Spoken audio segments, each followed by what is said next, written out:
सोचा है कि अंतरिक्ष हमेशा काला क्यों दिखाई देता है? इसका कारण समझने के लिए पहले हमें यह समझना होगा कि आसमान का रंग नीला क्यों दिखाई देता है। जब सूर्य की किरणें पृथ्वी के वायुमंडल में प्रवेश करती हैं, तो वे वायुमंडल में मौजूद गैसों और धूल के कणों से टकराती हैं। इस टकराव के कारण प्रकाश की किरणें विभिन्न दिशाओं में बिखर जाती हैं। इस प्रक्रिया को प्रकाश का प्रकीर्णनम कहा जाता है।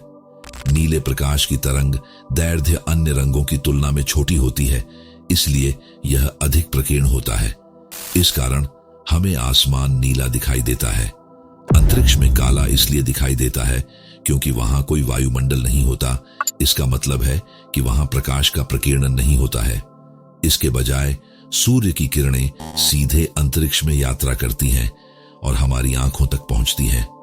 चूंकि अंतरिक्ष में कोई रंग नहीं होता, इसलिए हमें यह काला दिखाई देता है।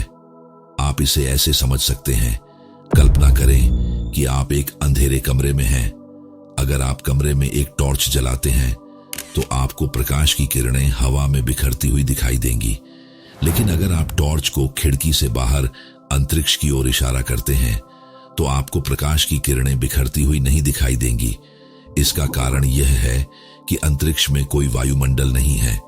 इसका कारण यह है कि अंतरिक्ष में कोई वायुमंडल नहीं है।